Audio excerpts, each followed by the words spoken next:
Okay, go. Okay. Raised on a farm locally here in Utah, and so it's kind of part in the genes a little bit.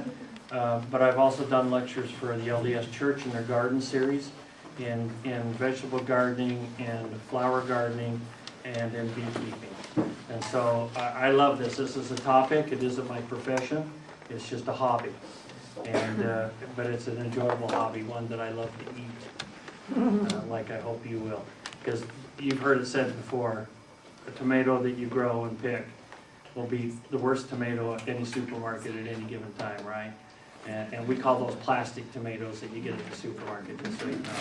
So we're going to carry some topics, and I know a lot of you probably garden already.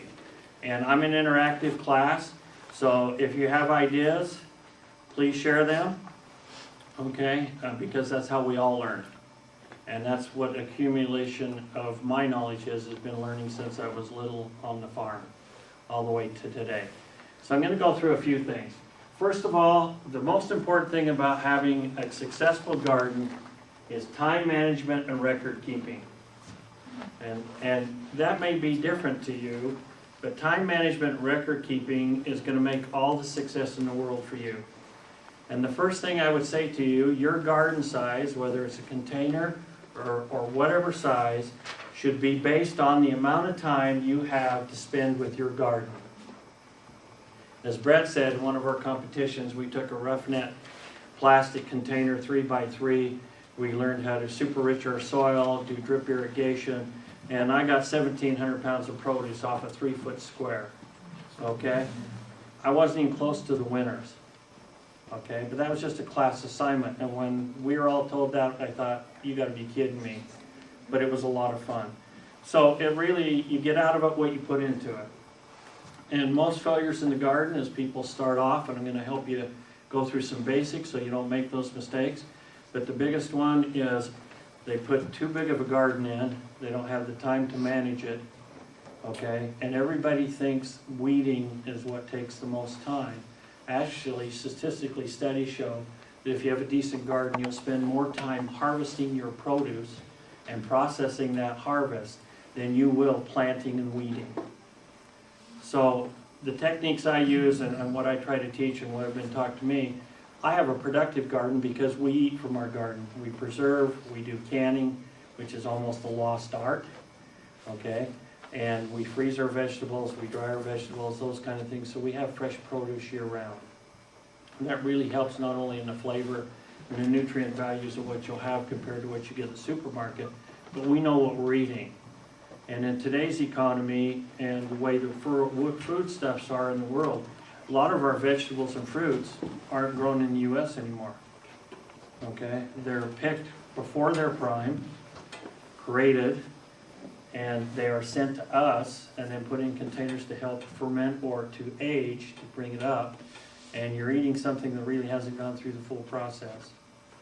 And a lot of our foodstuffs are that way. So I really encourage you to think about a garden if you want to have true flavor and correct nutrients. Not to say the stuff we have in the stores are bad, because it has to be approved, but most of them are lacking in the nutrients compared to what you can grow and harvest from your own garden. So time management. Okay, think to yourself, how much time can I give? And what size of garden plot should I have? And what will my family eat? I'm going to share a little story with you. I had a person call me here, and this was many years ago, and said they want to start a large garden for a family of 4. They got 4 young kids. And I said, great, and pick out a site. And I went and helped him pick the site where it had enough sunlight and all that kind of stuff. And he just left it at that. He never come back and said, what should I plant? Because he talked to the neighbor next door, and they said zucchini. Now, he was from New Mexico and never grown zucchini. And so he thought, zucchini, yeah, it's like manna. You can feed the world with it. Okay, so he put in 50 zucchini plants. And you know, it was lovely. His garden was beautiful. It looked like a lush forest. Okay, but you didn't dare leave your house, your car in the lot. His kids would had a red wagon they pulled up and down the street every day and come to the door. And if you weren't home, there was a pile when you got home left on the porch. It finally got to where the neighbors finally said, enough's enough, please pull up 48 of them. and leave 2, okay? So I tell that story, grow what you will eat. You can grow virtually anything in this state. Our growing season is enough, and if you know your varieties, I've grown sweet potatoes, I've grown popcorn. The things that people say you can't grow here, artichokes, yeah. How about blueberries? Blueberries is the only fruit you can't grow in Utah. So be mindful, if you go to the store, now there is, I say that, there is a producer of blueberries in Utah. Okay, it's up in Morgan County. It's under tight wraps. When I say tight wraps, even security wraps. They've had successful blueberry growing for 1 year, season in a small gathering. But they've had to do a lot of work with their soils. Blueberries love acidic soil, and it's got to be just right.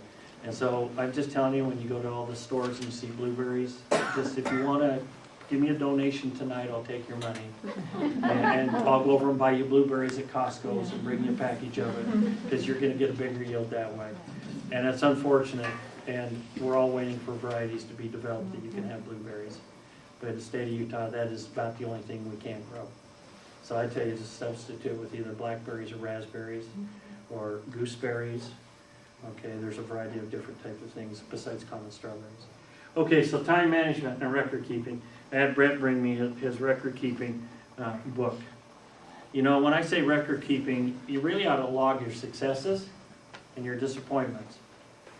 And your record keeping ought to log what the variety, and I'll talk a little bit of the seeds are that you planted and where you planted them.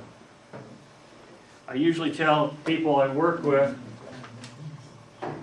depending on whether it's container growing or if it's plot growing, to divide it into 4s,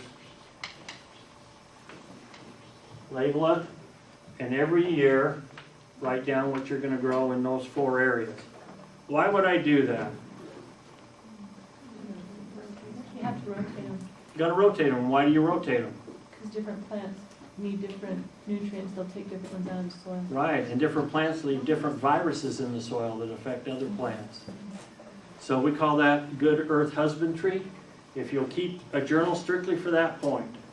I have people that come and say, I've grown beautiful tomatoes here for 2 years in a row and now I can't even get them to grow.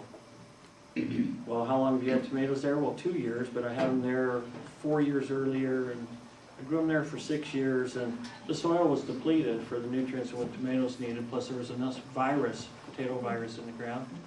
Didn't matter, you could put seed or plants in and they would die. So rotation is very important. So Mark, I've got a question. What if you bring in mulch and till it into the soil? Can you still plant the tomatoes in that same spot? Because that's what I've been doing. So what we'll do is I'll talk a little bit about that when I get to soil. Okay? All right. Some of you brought your jars. We'll ask you to bring them up and we'll look at them in just a little bit. I left mine at home. I'm glad a couple of you brought those. I think some information got out, but we're going to teach you a little bit about soil. And I'll see some of the jars are here, so we'll bring your jar up and show everybody. Time management, record keeping. And record keeping also means I'm pretty strict with this, okay? What day I planted, the temperature I planted, okay? How much I watered, the variety that I grew, okay? I have 2 types of green beans I grow, 2 names of green beans I grow. I've tried over 100 different strains. I have strains of green bean seeds sent to me to do evaluations on just for the state of Utah. And I grow the same 2 every year. And surprisingly, I live in West Jordan, you guys in South Jordan, they may not work in South Jordan. Because your yards and where your gardens are their own unique microclimate. Okay? So that's why we keep records. And it will help you become a better, successful gardener, especially when it comes to vegetables. So I always start off with time management and record keeping. Now Brett has 6 or 7 years of his garden in here. 11. Okay.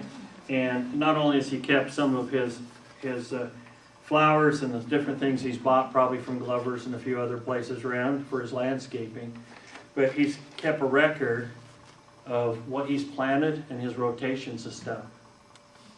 But I didn't see a lot of notes on different types of varieties, and so he's going to work on that the next 11 years to put that in. But that will make you a successful gardener.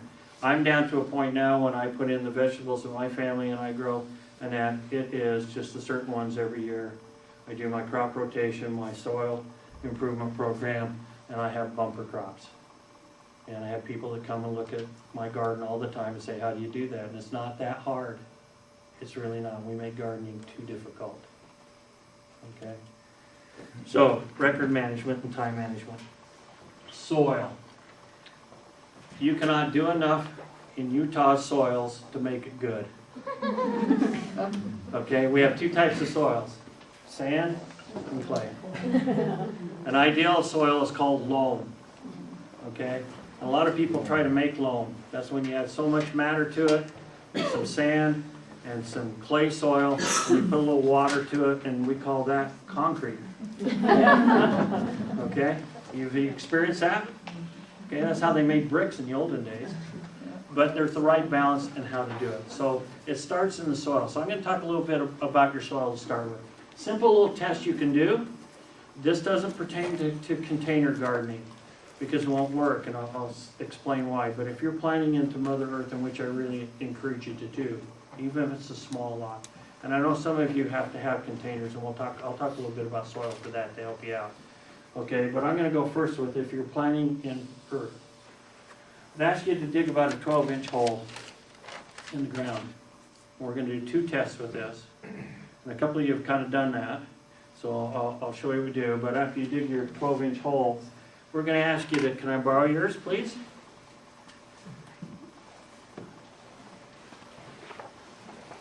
We're going to ask you to take a third of a cup down to the very bottom, come up, take about a third of a cup of soil, and a third of a cup of soil about 3 inches below the surface. We call this the root zone of your plants.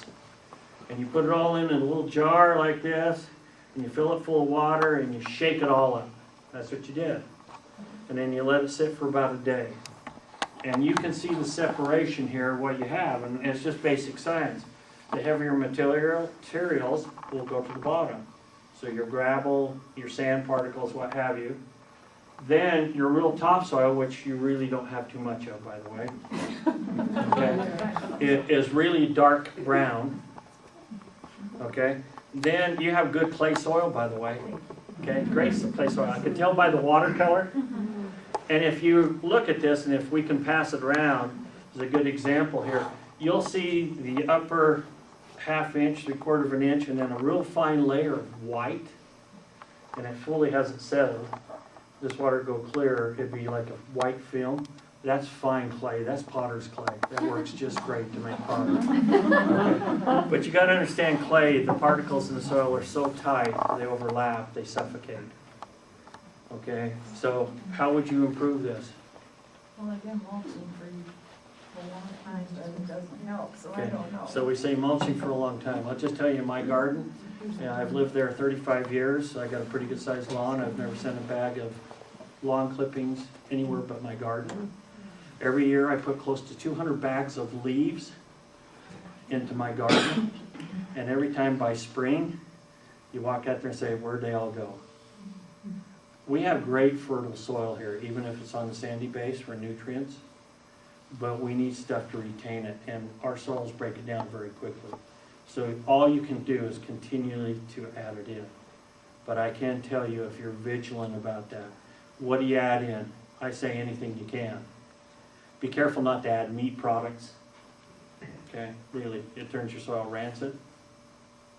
But anything you can add in, and the caution there is if you're putting in dry materials like coarse bark, and even the compost that you get out at the landfill, okay, which you should put about 3 to 4 inches of that every 2 years on your soil and till it in. You'd be surprised how fast it disintegrates. Please add a little nitrogen. Does everybody know what nitrogen is? Like 2100 or 1600? Because when you put in dry materials, it leaches the nitrogen out of the soil to help it break down. Okay?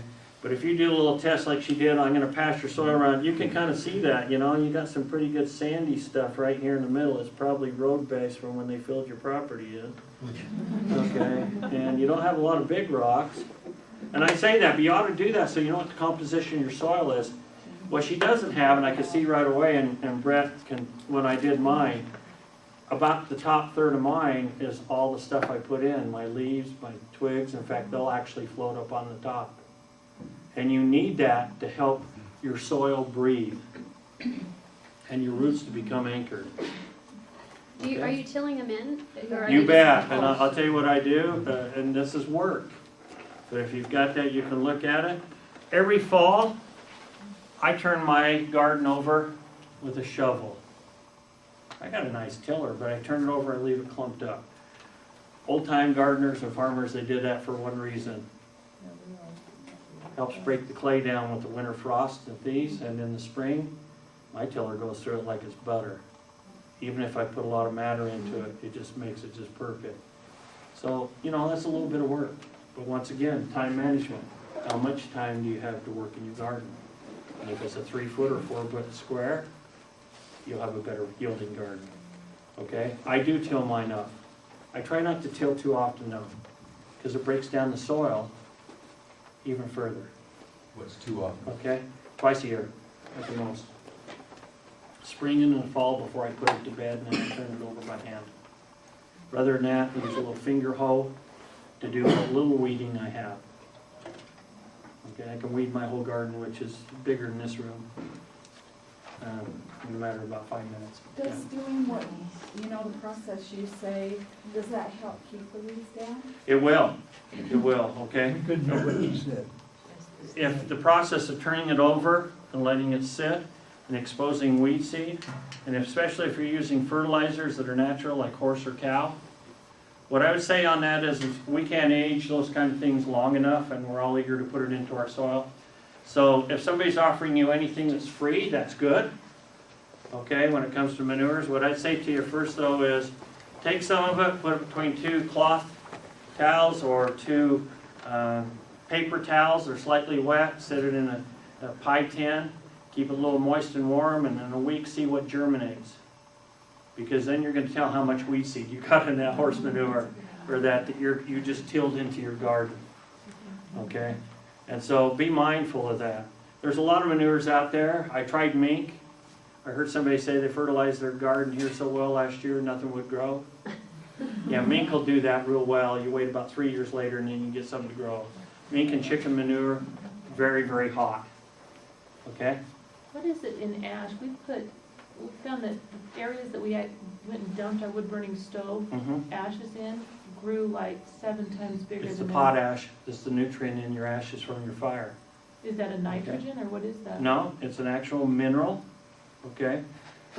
Let's talk soils a little bit more. When you work with your soils, you want to have not only the consistency of your soil improved, but you want to improve the nutrients and the microorganisms in your soil. Your soil is a living thing. A good gauge for good soil, water it, go out later at night and see how many night crawlers you got in your garden. That's a great gauge. Because if you got healthy soil, you're going to have a lot of earthworms.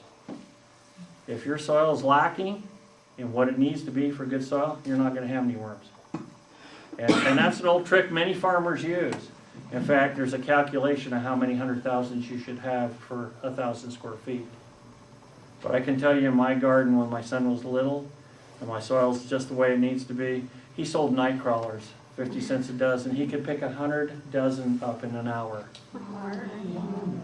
In fact, he used to freak his mother out, okay, because the ground was moving, okay? But earthworms also give really good soil castings. In fact, there's different types of gardenings out there that you can buy expensive castings, worm casting soil mixes. You said improve microorganisms and what? Microorganisms in your soil, and the tilth of your soil is what you want to improve, and the nutrients, okay? Because as things break down, they give the right things to your soil that your plants can take up. So I encourage you first to do that little thing if the bottle's been passed around, look to see what your soil composition is. Second thing, after you have your hole filled, fill it up full of water and see how long it takes to drain. That's the second worst thing we have in this state because our clay-based soils, it always looks dry. So we always keep adding water to it. And it always is dry about the first 2 inches. But if you fill this up and you have clay-based soil, you'd be surprised you can come back 2-3 hours later and it's still got plenty of water in it. And that's what happens to our clay-based soils here in gardening. We overwater. Okay? And the water sits there and it looks dry on top, so we water some more. We actually suffocate the roots of the plants because of the water moisture, and we get a lot of viruses and fungal rots. Okay? And it leads to other diseases within the plants. So I ask you to do that because really when you fill this up, probably half an hour to 45 minutes, it should drain. That's a good even drain rate. That's why you can't do it on container gardening, because you can usually fill it up and it's usually gone through in 5-6 minutes, right? So you have to have a little bit different strategy for container gardening, and I would recommend that you look at drip irrigation, container gardening, instead of using a hose and flooding, or irrigation water and flooding. Yeah. So we have a big old willow tree. We have lots of leaves. And I would like to put it in the garden. My wife says, no, it's going to steal everything from the soil. Okay, so I talked earlier, if you're going to put any dry matter, which leaves are, put some nitrogen in to help break it down.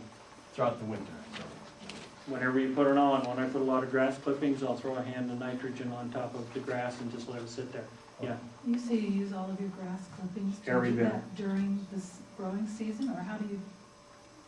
You know, we like to be perfectionists on how our garden looks, right? You got grass clippings or anything else you get in, and all the first instinct is till it in, okay?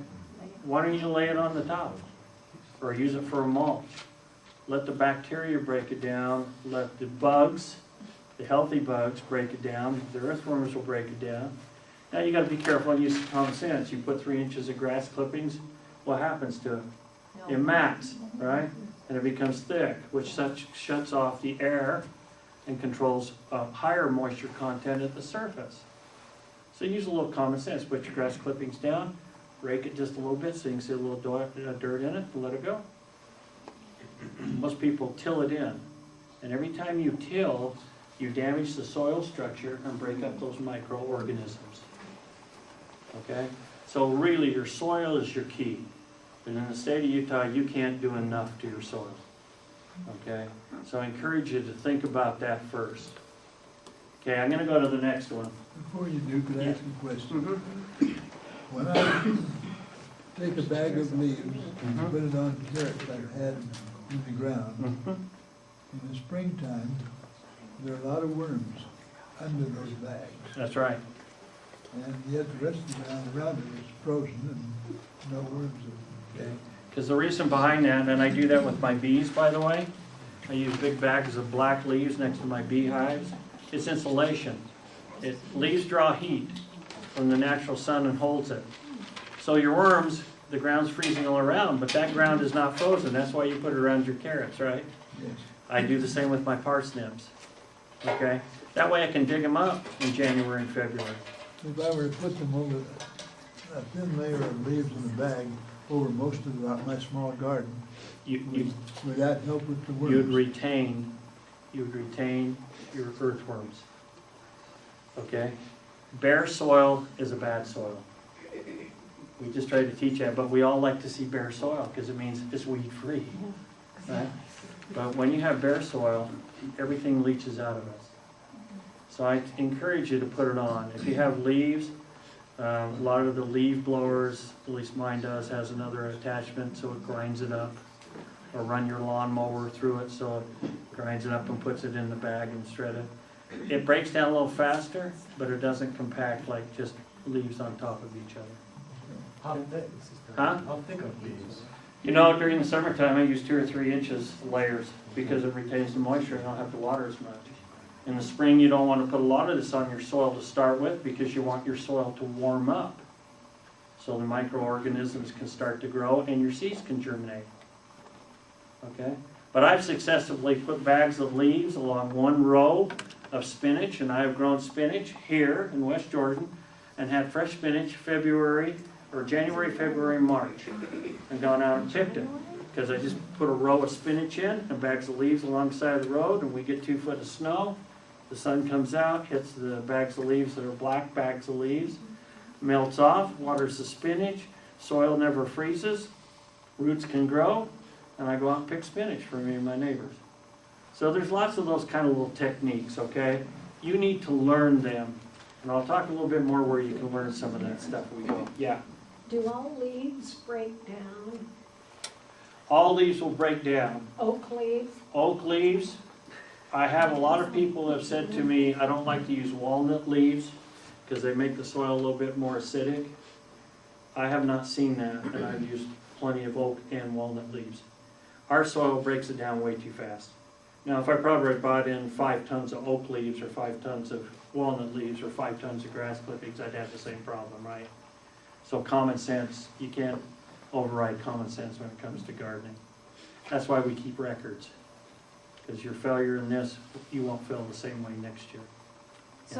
So back to my question that I had before, if you amend the soil, can you still plant the tomatoes? Well, I know you can still plant them because I do, but I amend my soil and put in the fertilizer and nitrogen and till in that soil. Is that okay to plant those tomatoes there? Well, you can, but there's certain types of tomatoes and varieties of tomatoes and, you know, that it may affect. Hybrid tomatoes now are being bred more so they'll produce, but they're smaller tomatoes. I only grow 2 types of tomatoes, that's always asked before I go, so I'll just tell you what I grow, celebrities and big beef. And if I have to grow a 3rd variety, it will be a Campbell's, there always starts out DX, and they're either 25 or 52s. Those are proven tomatoes. Tomatoes, there's 2 types of tomatoes. When I say 2 types, anybody know what the 2 types are? Anybody? Go ahead. Indeterminate and determinate. What's the difference, sir? The determinate is more the vine running out type of deal. What is it, the beefsteak, I think you mentioned that you do? It's a type of a beefsteak. Right, and the celebrity is more of a bush type. Okay, so determinate, when you go to buy tomatoes or seeds, they're designed that they're usually about 3 foot high bushier. They can be stalked or they can't be stalked. Indeterminate, you can get them up to 8-10 feet tall.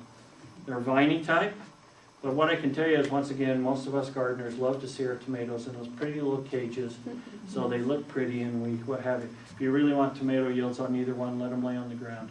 They're a natural vine. You'll fruit more. You'll have bigger tomatoes. But if you want to have them in the cages, and I do, so it looks pretty, that's okay too. Yes? What about the cherry type? You know, cherry type are really fun. I just don't have the time to pick them. Right? Because if you have a good plant, and there's a lot of varieties, including the pear cherry type tomatoes. If you got kids and you have time and you're retired and you don't mind going out and picking them every other day and bringing in a bowl of them and you can stand to eat that many of them because they're a little higher acidic, have cherry tomatoes. What about the oranges called the Sunny Golds? The Sunny Golds are really nice and they're sweet. And if salads is what you love to have. They're more acidic too? I thought yellow was not as acidic. No, they're all acidic. Small ones are all acidic. Okay. You eat a lot of them, what do you get? Thank you. Canker sores. Okay, they're good to eat, yes. What about composters for your own soil? Okay, so composters, I compost. We tend to make that more complicated too. A good pile is a compost. The thing with compost piles you need to understand is they need to be turned so they can be aerated to break down. Okay, and they need to be kept moist. Okay, that's the 2 key things. And, you know, you can put a pile out there and leave it for years and when you go to dig it up, it still looks the same as when you put it down years ago. Compost, Brett has a good little composting system, kind of like what I use at mine. We have containers and we actually move it from one to the next on a routine basis. We might put in some new fresh or a little dirt with it, give it a good shot of water. You can tell your compost because you can feel the heat. If you got a good compost going, you can feel the heat. In fact, if you go out to the compost piles that they do out at the landfill in the wintertime, you can see them babies smoking. The heat waves coming off of them are just unbelievable. That's a good way to tell if you got good compost is you got heat coming. What about a tumbler? Tumbler works good if you want to spend the money. Okay, there's some good tumblers out there. I'll talk a little bit about that in resources too, okay? So soils is where it's happening. So I just want to have you understand, if you're going to spend any time in your garden, that's where you really need to spend it. Up front or in the fall is your soil. Yes?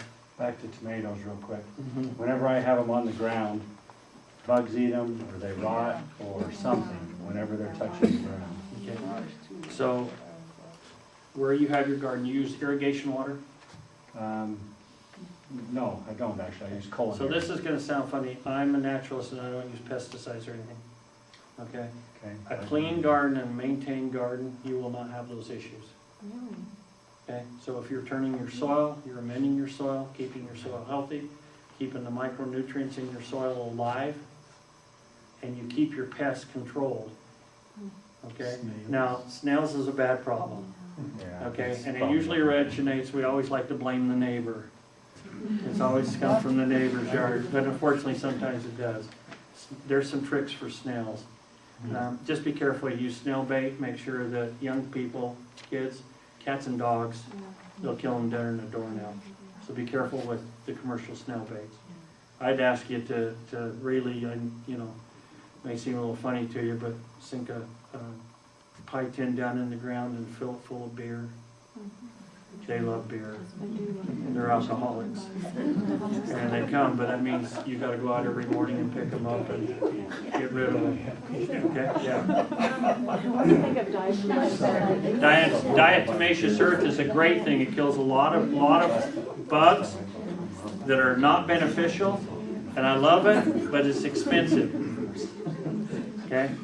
And it's used not only outside, but for cures of cockroaches, bed bugs, those kind of things. We use diatomaceous earth in a dusting. What diatomaceous earth is fossilized crystals. It's fossilized bone material, seabed material that's ground up. If you put it under a microscope, it looks like little shards of glass. And when the bugs crawl across it, any type of bug crawls across it, it attaches to their exterior skeleton, and it cuts them just like knives. And they dehydrate and die. In other words, they bleed to death. Okay, so it's really good, but you know, I try not to do that. If you have roses and you got a lot of aphids, plant some chives around them. Your aphids don't like, rose aphids don't like chives. You can eat the chives, especially the garlic ones or the ones with the white flowers. Regular chives are purple. It's a natural cure, keeps them away, looks pretty, and you can eat them. Okay, so there's a lot of that information. Like I said, I get the resources, I'll give you a few more. I kind of have a weird question. Okay. Because I don't do a garden like you do all Okay. year round. I've heard that if you put, and I don't know if this is right or wrong, because I thought about doing it, Okay. put like black plastic over your garden during the winter and till you're ready to plant, that it helps. There's a lot of Weeds, or different is that plastics wrong? out there. Let me tell you what you gotta be careful with. Okay. When you cover your ground with a plastic that is not breathable, Okay. you are cooking your soil. If you want to sterilize your soil, doesn't matter if it's black or clear, put it over, leave it through the summer, and you're thinking I'm keeping the weeds away, and all you're doing is sterilizing your soil. You're killing all the micronutrients in the soil. There are some ground covers, once again, very expensive, that's breathable, allows the moisture to go in and out. If you're going to use those kind of things for a barrier for weeds, they're great. I just don't see them working. I've had people that put them in black plastic. In fact, if I go to a yard and they say, I need to kill all the weeds, I'm going to say you're not going to grow a garden this year. And if that's what you need to consider, and I want you to cover it in black plastic and put it around and keep it tight and just leave it there, anything that's underneath that ground, weed, seed, or anything is going to get sterilized. Okay? Which gets to another point, your soil. Again, it's living and breathing. So when people go buy bags of soil from any place, it's all sterile. Oh, because it's been in plastic bags. It's been processed. It's in plastic bags, and some people will mix it in their soil until it starts to get micronutrients growing in it from your original soil. You say, oh man, this isn't working. My soil looks good and I can't grow anything. Yeah, because you just added in 3 cubic yards of sterilized soil or manure. Read the package. On the fine manure you can buy at any of the things, it'll say right on there, sterile. You know, if it don't smell like poop, it's probably not poop. How long can compost and manure sit before you? You know, it depends on the type.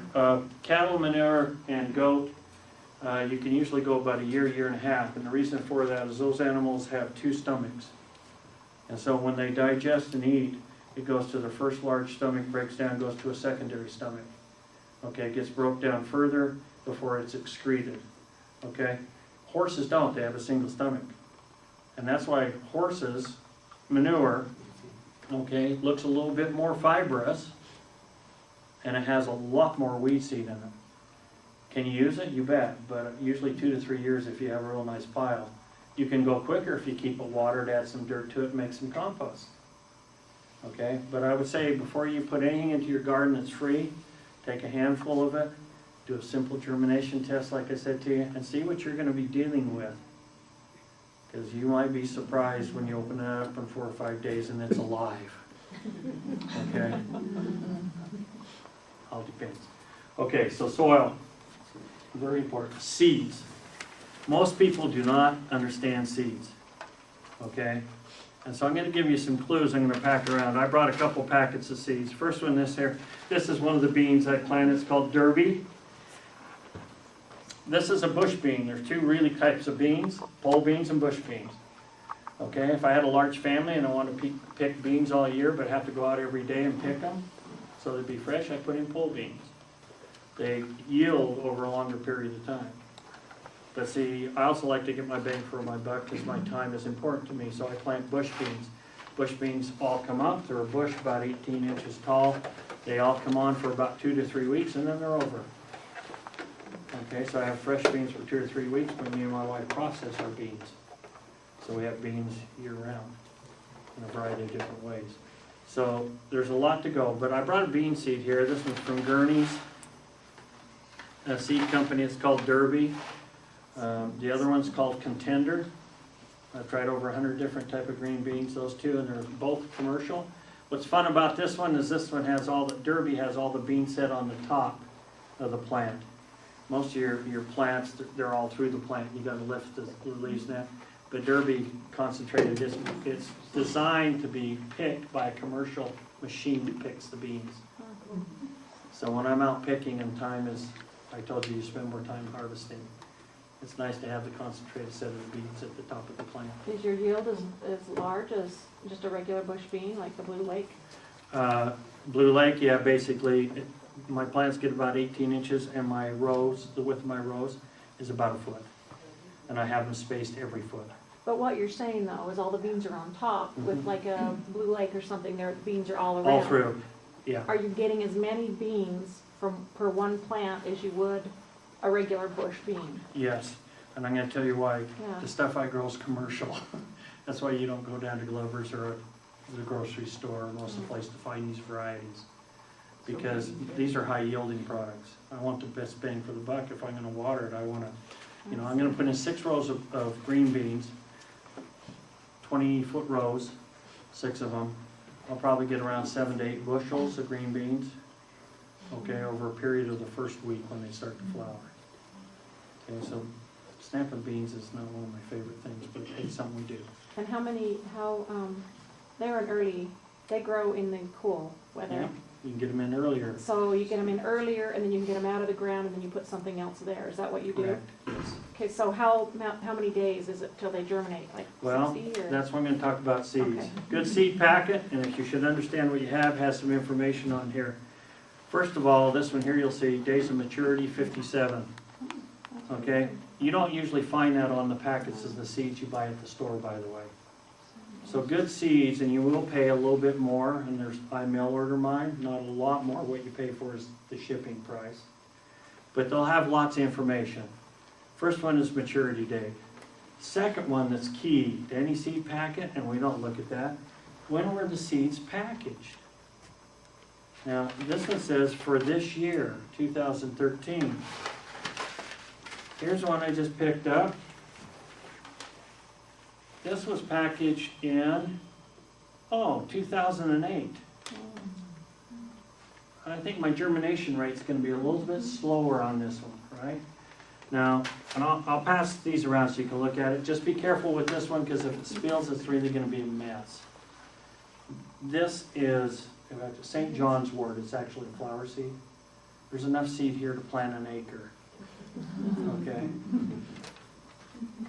When I ordered it, I ordered the wrong size. Okay, because I have some of this in my bee garden. But when I bought this in August of 2010 or 2010, even the year it was fresh, the germination rate was 69%. So there's things you want to look at in your beans, your seed packages you buy. The year, the lot. There's usually 4 lots of seeds, A, B, C, and D. And the longer it goes, the closer it gets to D, the more wheat seed or filler you have in your seeds. So if you can find lots A and B, they're probably better seeds. And where they're grown at. Most of our seeds on the market today are not grown in the United States. Please look at that. I don't know what type of soil Chihuahua, New Mexico has, where those seeds were grown, because they'll take the attributes of your soil when you harvest seeds. So be mindful of your seeds. So the seed catalogs I use, and I have some here and we'll pass around, but there's a ton of them out there.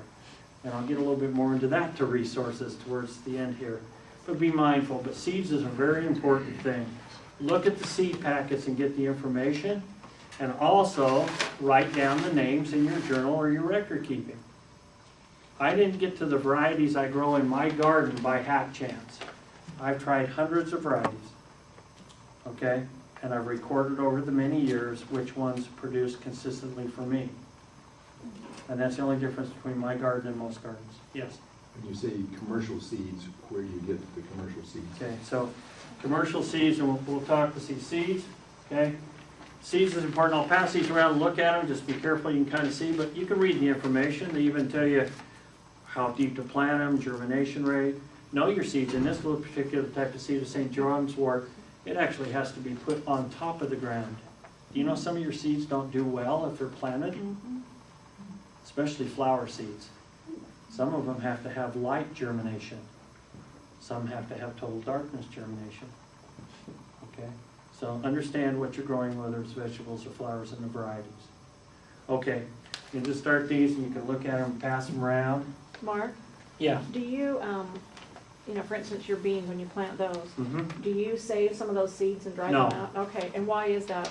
Because most seeds today, unless they're called, and if you're in the seed saver, heirloom seeds, old traditional varieties that pollinate and give identical seeds back, okay? That variety you can do it with. Most of the seeds today are built of a hybrid strain.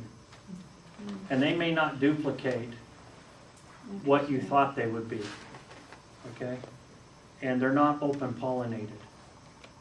And so, I had a neighbor that had grow boxes, and he decided he was going to grow 2 things that they love: cucumbers and watermelons. But he put in 2 strains of cucumbers and watermelons that were all pollinated, which meant they would pollinate each other. And he called me over and he says, my watermelons, the cucumbers were great, but my watermelons are big, they look great, they sound solid. When do I take them? Because they're not, getting loose on the vine. They weigh a ton. And I says, I don't know, let's crack one. And we cracked it, and he had the best looking 25-pound cucumbers you'd ever seen. Okay, because they open pollinated and crossbred, and every one of them was a beautiful cucumber flesh and taste. Okay, so we laugh about that. Okay, the other thing is most seed companies, they're in it for the money. So they're genetically bred, so you cannot harvest seeds from them. Because if you can, they don't get the business. Okay, so be mindful of that. We as a society love to have special air flowers. They got to look pretty and they got to smell good. But most of our flowers are not beneficial to any of our beneficial insects. And for those of you, I don't care what religion you are, if you want to take a tour over at the temple one day when all those beautiful flowers are out, go see how many bees you find on them. And then I'm going to ask you to go down to the Conservancy District in South Jordan here, that you can go down and see, because they have everything that's grown in Utah, trees, plants, and everything, and walk around and see how many bees and different types of bees are on those plants. Okay? The difference is we have annuals and perennials, and annuals are bred for color and beauty and a little bit of fragrance. And perennials they're just a whole plant. You pay more for perennials because they come back every year. If you're going to 10 minutes, we'll go to the top of the conference center as long as they've got those plants Yep. that maybe touch. 10 days to Utah to look at, okay? Yes? Okay, so you talked about seed lots being A, B, C, and D, but all these packages just have numbers on them. That's right, because those are all fresh bought seeds. That's the difference. When you mail order seeds, you're buying seeds for that year. Seeds will keep for a period of years. I always try to keep a year's worth of seeds in reserve. If we ever have a natural disaster here, you're all gonna get to the store real quick and buy everything but probably your seeds. And they'll probably be the smart people, will be the first thing they grab. Because they're gonna grow something at least they're gonna be able to eat. And the stuff you get off the shelves will be gone after your first or second meal. Okay, so seeds are, I'm glad you're doing the seed saver thing here, Dad. It's very important to do that and to learn that aspect. So I want to go a little bit to resources. Okay, but you didn't answer my What's that? question. Why it doesn't have an A, B, C, D? Well, I mean, you said that, check for A, B, C, or D, and A and B are better, but then I look at the packages and they just have numbers on them, so how? So mail order seeds will not have an A, B, C, or D. They're always packaged for that year. Okay. I'm talking, and thank you, clarify. Most of your seed packets you buy in the store will have this coding. Okay, A, B, C, or D. Okay. Okay, so watch for that, thank you. Okay, to watch for that. Okay, resources. We are truly fortunate to have Utah State University in this state. And 2/3 of us don't even venture out to see what's available for us there. It is one of the top 4 universities of agriculture in the world. And all the information there is free. Okay, and if you're interested in what type of vegetables to grow, they list the varieties and the days and the season types and when to plant it. I was hoping the handout we couldn't get published is done by KSL, the Greenhouse Works, but it's proprietary. They list all the varieties. You can find them in Utah State for your vegetables. But try to go to a nursery, even a reputable nursery, or to a grocery store or a Home Depot type store, chain store. You won't find those varieties. Okay, they've had multiple years of scientific research up there. And that's why I order my seeds online. So if you're growing a particular vegetable and Utah State is recommending Green Comet, you'll probably find Pac-Man around here all the time, but Green Comet, you just can't find it. But there's several seed catalogs that grow Green Comet, and you can buy seed or plants. Okay, so use the internet to do it. But Utah State, heavens, they have so much information on soil research. They have doctorates published on all these things. It's free reading. You can print it off without getting charged. Okay, they used to charge, the olden days, they'd make a pamphlet charge you $1 or $7. Okay, yeah. Utah State Agricultural Department. Extension. Okay, Utah State. Okay, Utah State Agricultural Department or EDU. Yeah, the website is extension.usu.edu. Thank you. Okay, there's multiples out there, but we have such a great age where you can get information quickly. I just say you go there first. One thing, you can actually go into State Street and 21st South, and they have an office there. Yeah, and it's great, and they have some master gardeners there, and some of them are students. And what I'll tell you is go during the week, in the middle of the afternoon if you can, because they're bored and they have nothing to do, and they'll spend the entire time with you one-on-one. If you go on a Friday afternoon or Saturday, right? Absolutely. He's experienced that? Tuesday, Wednesday. Get in line, Tuesday, Wednesday, ideal days. Okay, use the resources we have around us, but Utah State's a great one. Second one, do the research yourself. And like I said, plant only what you're gonna eat. So if you say broccoli and you look it up and say, list some different broccolis that are good for the state of Utah, or celery. I mean, you can grow great celery in Utah. In fact, the best strain of celery is a Utah variety. Okay, and there's just techniques in how to plant it and lots of ideas. And there's lots of seed catalogs. And they're all free. And they never go away. So if you need to know about a free supply of toilet paper, okay, every spring I get about 200 of these. Okay, and they all say we're never gonna sell your information to anybody else. Well, they lie. Huh? Do those compost? They probably would. Okay, type of thing. But there's a variety out there, including I want to talk a lot of container stuff going on. Okay, and I've done container gardening, but I've gone to back conventional gardening because I grow produce in quantity to produce for my family. Some of you may not need that. And there's some good resources, but Gardener's News is free once you sign up for it. And all it is about 80 pages of advertisements. Okay? And most of it's container gardening. Oh, and pretty boots. Everybody's got to have a pair of those. Right? And those kind of things. But I like these kind of books for one reason. They give me ideas. Because anything I see in here, I can build cheaper. So it's fun to get them, and they're great to look at, especially during those months when it's cold and blistery, or like yesterday, or this morning. Okay, if you're not working, when it's snowing outside. Yeah? I have a question. Do you ever do any plants as far as vegetables go? Yes. Okay, can you touch on that a little bit? The hardest thing with growing your plants is from seed to your own plants, is that what you're talking about? Yeah, or just buying the plants. Okay, so I'm gonna go seed to plants first. Okay. Adequate light. Light needs to be close to the plant, okay? And if you start to get grow lights, then your neighbors will think you're growing illegal drugs and expect the police to come. It's happened. Okay, I did 200 geraniums, split some geraniums in the basement, downstairs, and had grow black, so I wouldn't have to buy them, and my neighbors thought I was growing marijuana and called the police, and they were happy to come look, and I sent them home with pinks and whites. Kind of thing. So be careful, but light is a thing, air movement is another one. But the hardest thing for us that we don't understand when we grow plants from seeds to plants, timing. Everybody can't wait to get them into something in January, and you have tomato plants this tall and leggy by the middle of February, right? So use a little common sense, and that's trial and error, and that's why you keep a journal. Okay? And the second thing is hardening off. We have a real hard time saying, I'm going to take it out for an hour and let it sit and then bring it back in. And once again, your journal with a timetable. In 2 days, I'm going to take it out and set 2 days outside, not in direct sun, and let it harden off. And get it adjusted to the climate from your house to the outside.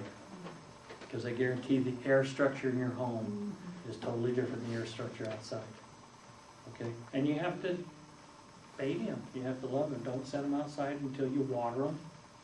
Because of course we're all going to have to run to the grocery store and it's scheduled and come back and it's 3 hours later and they're in the full sun and they all look like the 2 to 3 weeks of work you just did are all nice wilted away, right?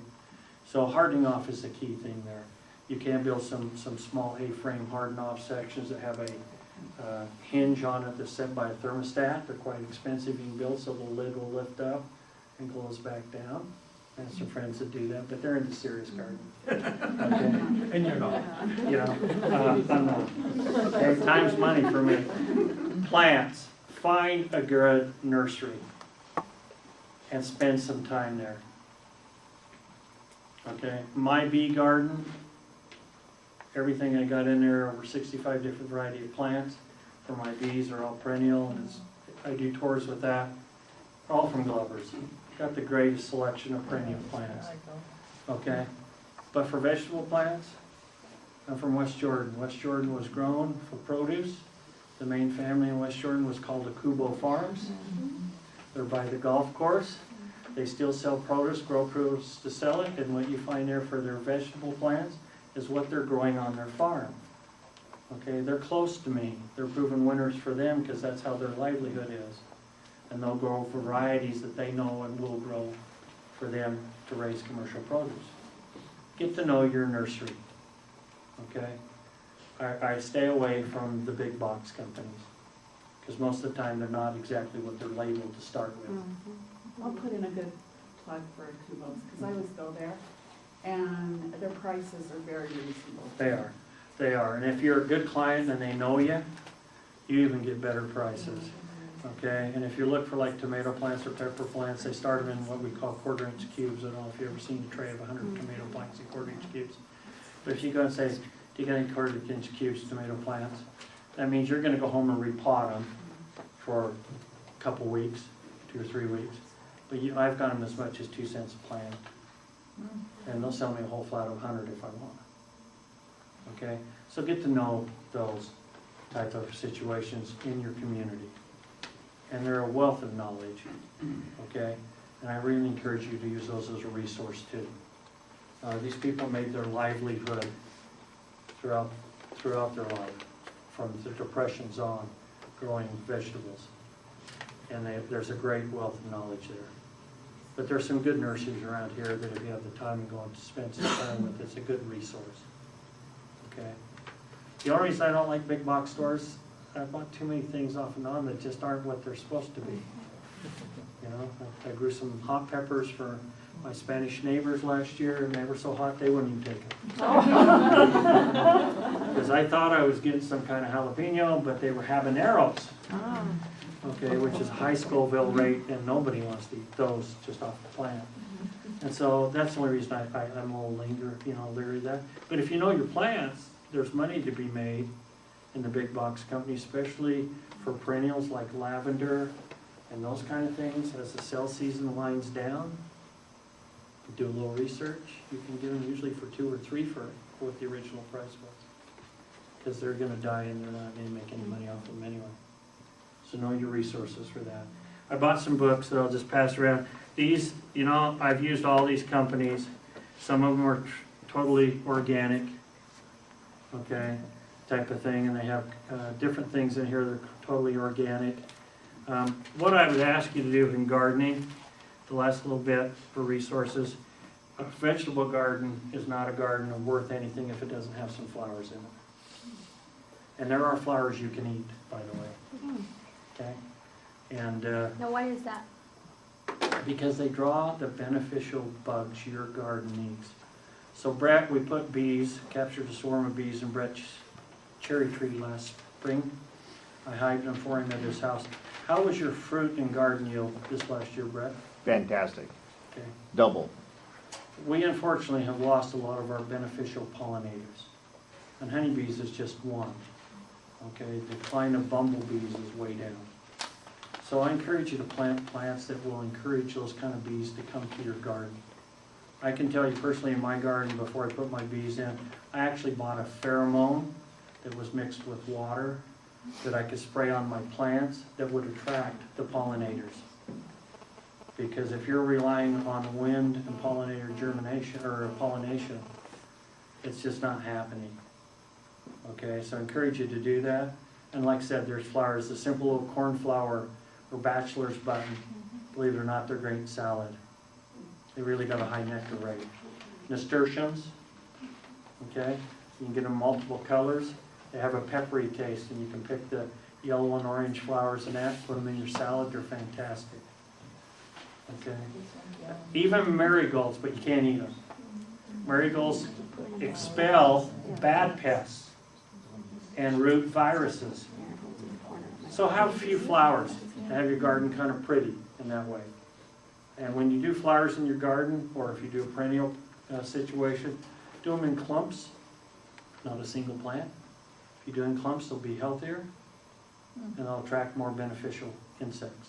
Speaking Yes. of marigolds? Yes. Are there a couple plants that, help repel things like gophers and voles? Yeah, 22 rifle. And, Your neighbor's kids. That's a real problem when we have severe winters with cold like we have right now, especially voles. They really wreak havoc in your lawn and your yard areas. Okay, the best way to get rid of them is to trap them. And the best way to trap them is with a gob of peanut butter. So if you have them in your lawn or garden, go get a gob of peanut butter and put them around their trails or their dugouts. They'll find it. Get them used to eating peanut butter for a couple weeks. They really like it. And then hook that peanut butter on a mousetrap. And it takes care of them pretty quick. If you just put peanut butter out there with the mousetrap, they're smart little critters. Okay? They won't touch it. But get them used to the smell and the taste, and then go after them with a mousetrap. You'll take them out.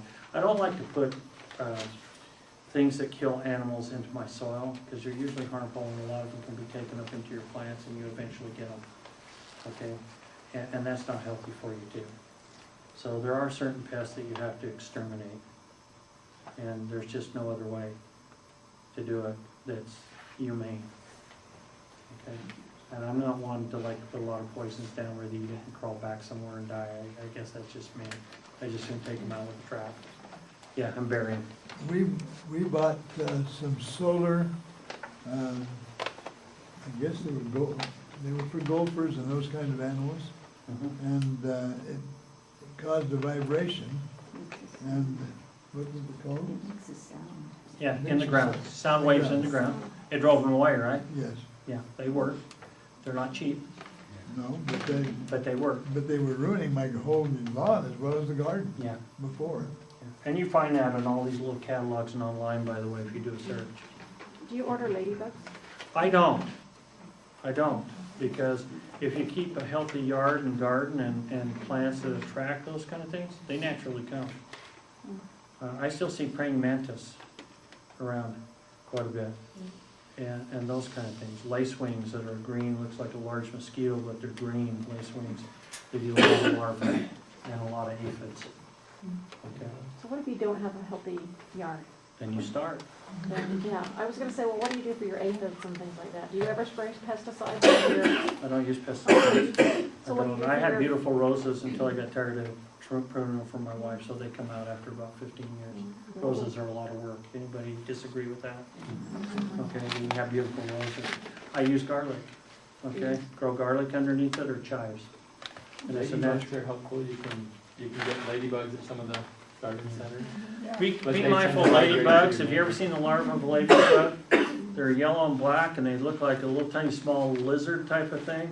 A lot of people think they're a bad bug, and it's actually the larva before. Okay, so you'll see those usually on your plant leaves, especially your apples or stuff like that, if there's a lot of aphids in them. And you're thinking, oh, now I got two problems. It's really the larva going in to be the ladybug, and the ladybug will lay more eggs, and they'll eat more aphids. How do you get rid of the aphids? Well, aphids I do natural if I really have a bad situation. If you read chemical makeups, most of them are oil-based. So I can just tell you, Joy dishwater soap, mix 1 tablespoon to 1 gallon of water and spray your plants, works wonder. Okay. Dawn works too. Okay, if you really got a bad problem, want to get them quick, add about a half a tablespoon of Tabasco sauce to that mix. Okay, or red chili flakes, and let it sit for a day or so into your fluid. That stuff, that cayenne stuff, boy, that knocks them out real quick. And you're not hurting your plants. So tell us that again, the aphids. Okay, aphids, good couple things, Dawn or Joy. Okay, Dawn. Okay. And how much? 1 tablespoon per gallon. Doesn't have to be strong. Okay. You can put a dash or a 1/4 tablespoon of Tabasco sauce in it, or 1 pack of pizza chili flakes that you get at the pizza place to sprinkle on and let it sit, the red chili flakes. Okay, and let that sit and then let that leach out into the water. What about spiders? Spiders, you know, we need to be careful with spiders because we have more beneficial spiders than negative spiders. If you have black widows, that's a different story. But most people have, we don't have a lot of brown recluses, but most people see what we call the big garden spider that has a big back on it and they're very beneficial. They eat more mosquitoes than anything. Yeah. Your aphid mix, does that kill them, or does that just drive them to another tree or something? No, it wipes them out because it has an oil base and it's light enough into it, it's sprayed onto the skin. Most of our bugs are exoskeleton, means they don't have vertebrae. Their exterior is their skeleton. That stuff either dries it out or breaks it down or suffocates. In the sense of Dawn or Joy, it's an oil base. When you do your dishes, does it feel a little filmy? That's why you rinse them off, right?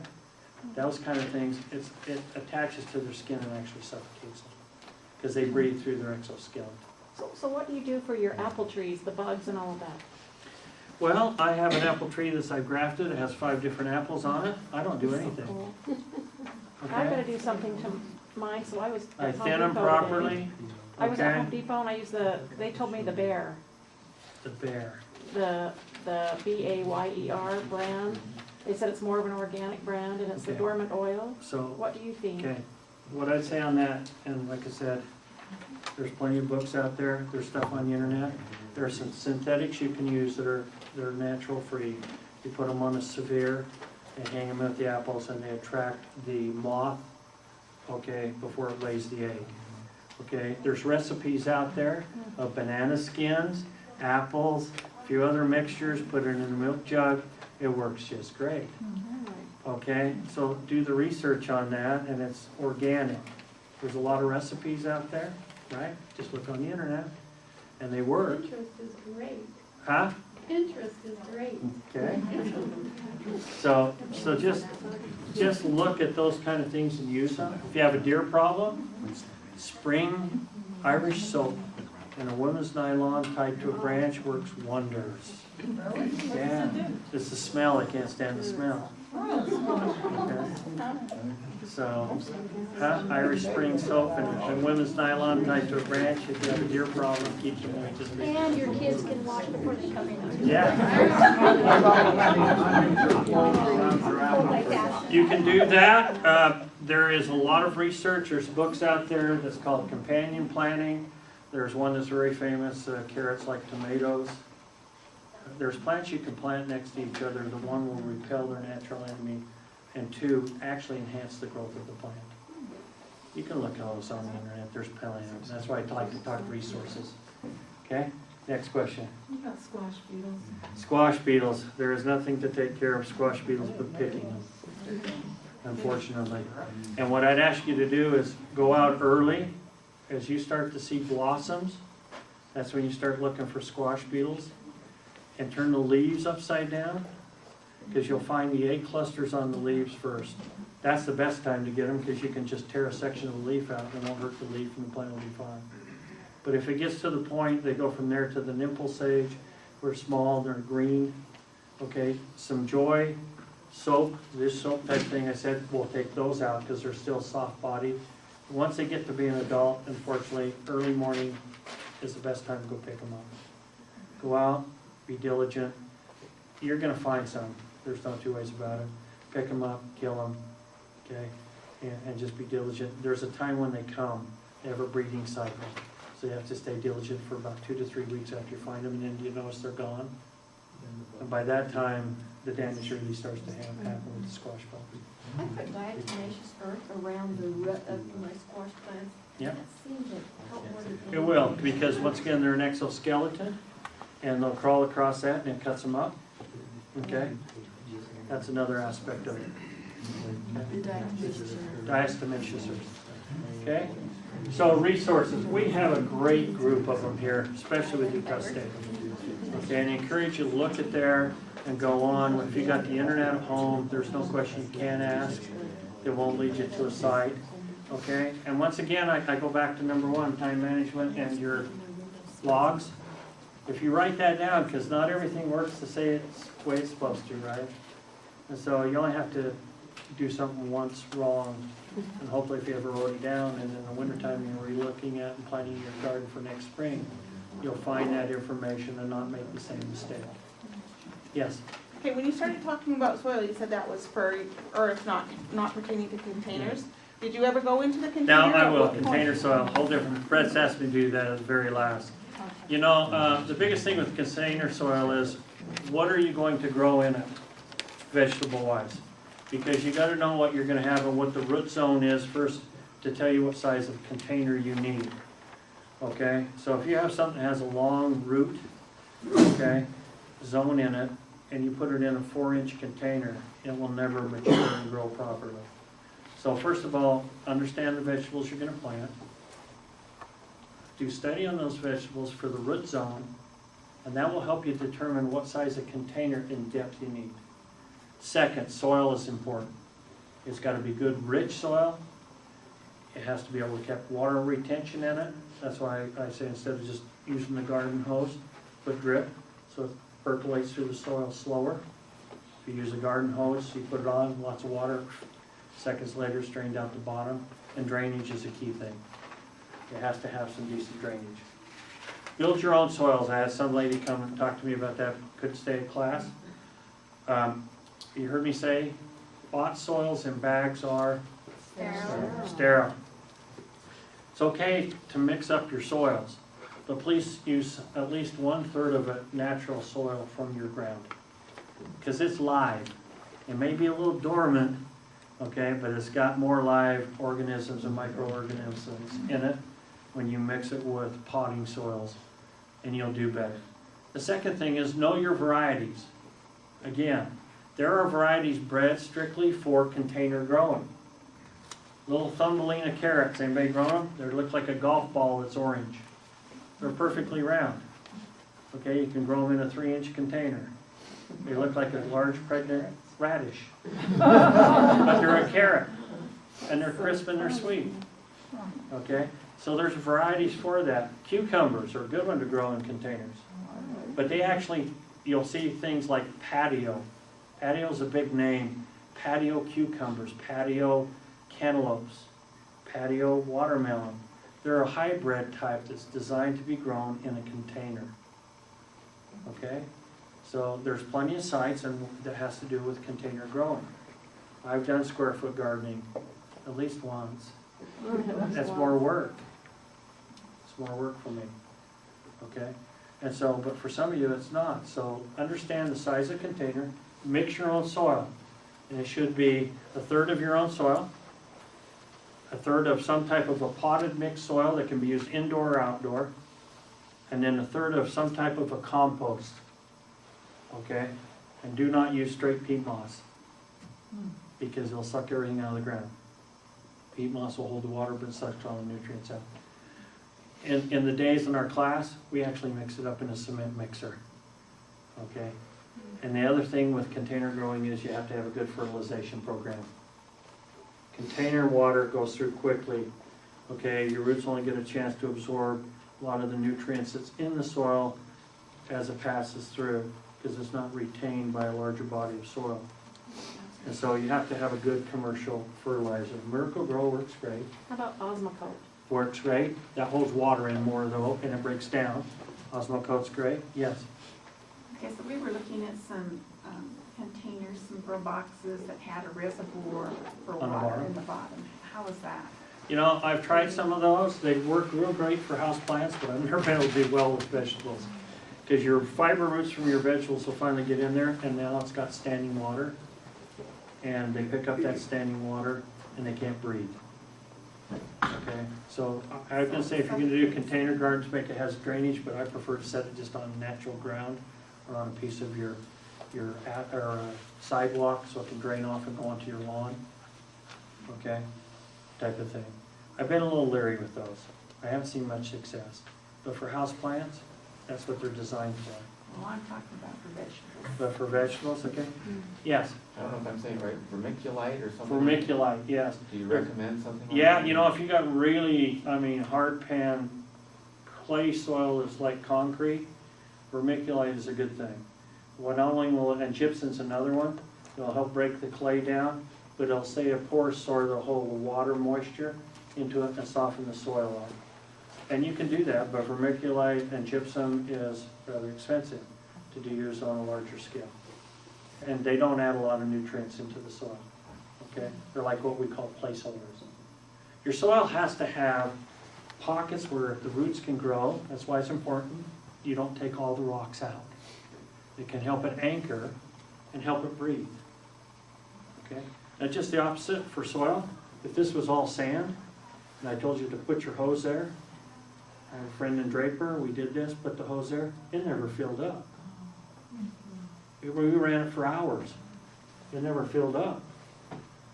And he was wondering why he couldn't even get his trees to grow, because the roots, okay, were always dried out. The water was going past them so quick.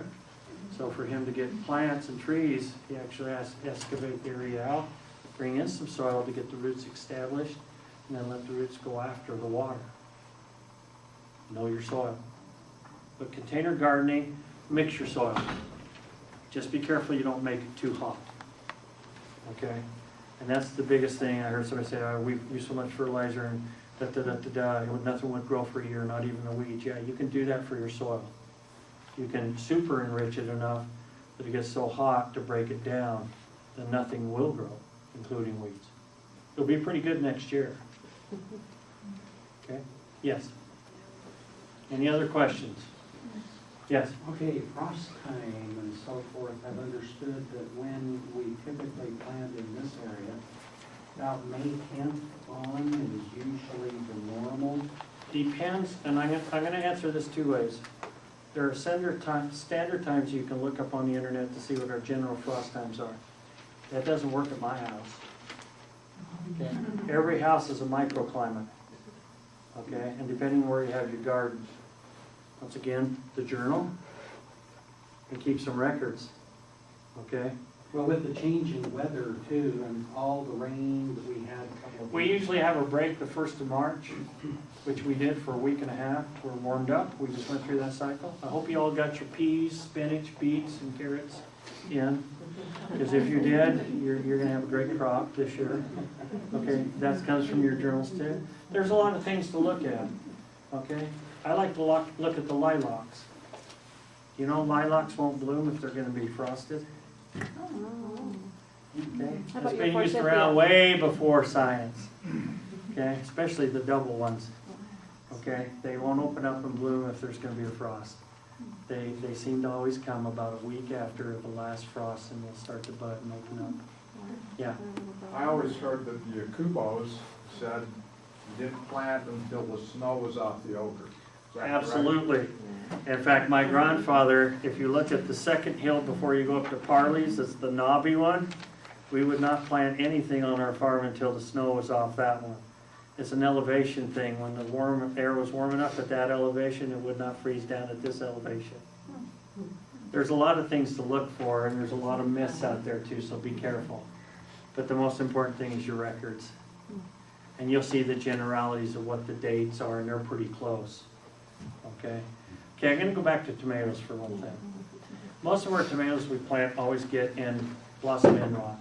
Do you have problems with blossom end rot? Okay, that's that little dark spot on the bottom, and the tomato goes bad. Anybody know what causes that? Inconsistent watering, isn't it? Okay, inconsistent watering, not too much, and lack of calcium. So I'm gonna give you a tip, you know, and Brett asked me to do a few of those.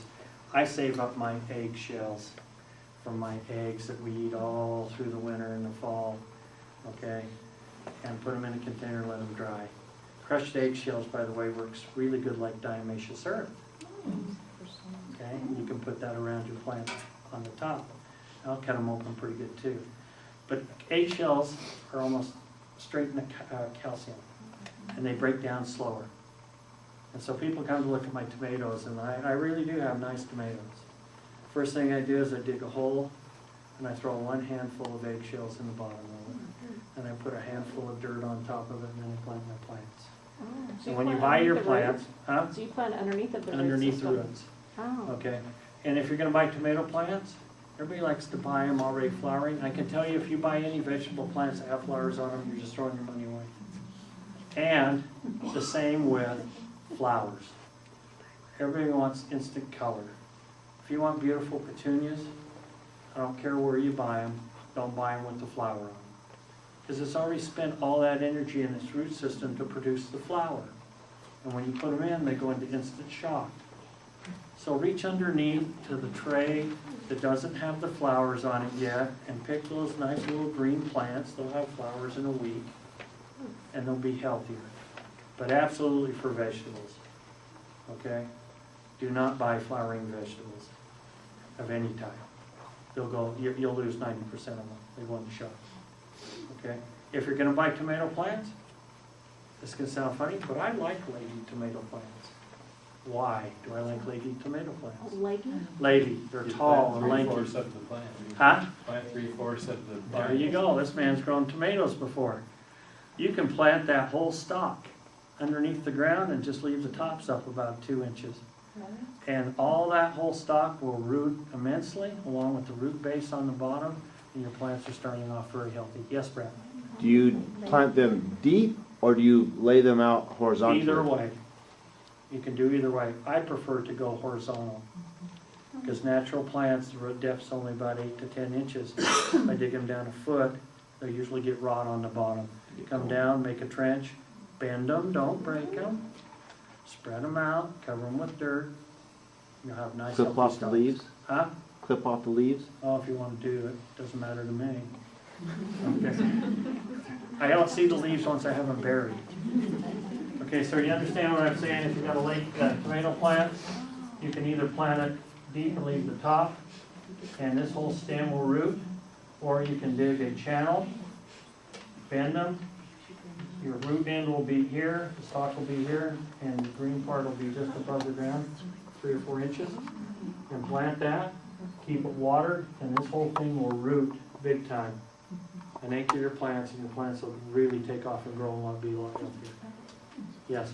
What do you do, and I'm not sure what it's called, get on your squash leaves, that white? Mildew. There's some different type of wilts. And that, if you see that coming, you usually get that for one reason. Some of it we can't control, but it's usually water, and there's hot humidity, and it's a type of a mildew.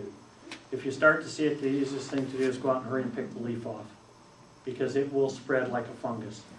Okay, is too much water then? Usually get it when you're overhead watering. So once again, your garden layout, your squash should not get overhead watering. They do better if it's down a row or soaked. If you're overhead watering from your sprinkling system on your lawn and it hits on the leaf, okay, and you usually find it early in the spring and late in the fall, right? Because the dew temperature in the air is higher. During the summer, you don't notice it because the heat comes on quick enough that it burns that moisture off the leaf. But in the spring and the fall is when it happens. Usually by the end of the fall, it won't affect the quality of the fruit anyway, but it looks ugly. And then they go brittle, the leaf goes brittle, that kind of thing. So if you can catch it early, pick them off. Just pick the whole leaf off. Yes?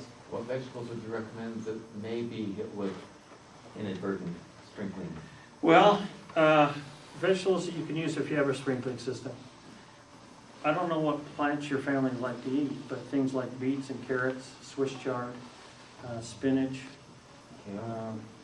kale. Cabbage will be okay. Broccoli not so much, it won't get good heads. Corn? Well, corn to get it started, once it gets up high enough, you're okay, but you got to get it started enough first, right? If not, it usually gets mildew in on the leaves and it doesn't make it. Those are kind of the initial things. But any of your root crops, parsnips, we don't need a lot of different things here. How many of you eat rutabagas? Okay. They're great stew, aren't they, and things like that. Okay, or turnips. Okay, or the myriad of Japanese vegetables that we all look at the grocery store but have never ventured out to try, like pak choi and bok choy, which are like Swiss chard and they grow and they're like weed and you can grow them, but you're afraid to use them because you've never tried them. Okay. Tomatoes that get kind of a curly leaf, I had several plants that did that, and I got rid of the tomato plant and put some more in there, and they did the same thing. So Okay, so curly leaf, issues on your tomatoes. Another thing to buy about your tomatoes, go back to tomatoes. There's lots of varieties out there.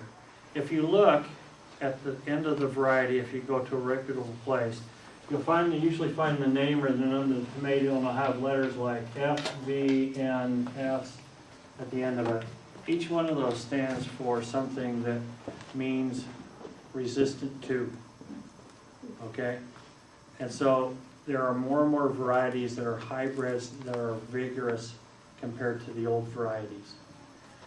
And your tomatoes should never be planted next to your potatoes because they both give off a virus that damages each other. Not only in the air, but in the soil. Just like anybody growing successful blackberries next to the raspberries? If you have, call me, I want to see it. Because they both emit a virus in the ground that takes out each other. Natural instinct. Okay, so usually about 200 yards away you can put blackberries from your raspberries if you plant them side by side. What about tomatoes and raspberries? Tomatoes and raspberries, I have them. You do? Because I've heard that's beneficial. I haven't had an issue with it at all. Do you do anything with asparagus? Yes, asparagus is one of my favorite. Don't struggle. How do you Okay, do it's it? about time, Brad. Yeah. Okay, I could talk so on that. the curly leaf was, The curly leaf is actually a virus. okay. It's called potato virus. And have you grown your tomatoes in that general area for a long time? I can't remember. That's why you're gonna start a journal, right? Okay, that's usually what you see. But there are varieties that are not acceptable, susceptible to that as much. So I'd ask you to look at that. Yep, BNF, okay. There's a lot of them. Just look at the letters at the end. Every one of those letters is resistant to fungarious wilt, viral technetious, all those kind of things, okay? And that's what they're bred for. And so look for those letters. They'll be a little bit hardier when it comes to those types of viruses or diseases. What do you think of walls of water? Do you do that? I don't, but I have a good friend that worked at Utah State Extension Service about a block and a half from me. He picks tomatoes by the end of May. He has them out in his garden in February With a wall of water? with a wall of water. But And- he also grows some varieties that are good for the cold, like cold set. Okay. Early birds. Huh? Early Early girls. girls. Rutgers 32s. There's some varieties out there. So anyway, hey, thank you so much for allowing me to One come. thing to help her, aquadomes are solid, where the plastic ones get holes and fall down and break your plants and things. But aquadomes are expensive, but they last a long, long time. But you get what you pay for, right? Yes. Okay. Be mindful of that in gardening. That's usually the case. You get what you pay for. Okay. Thank you all. Just keep doing it.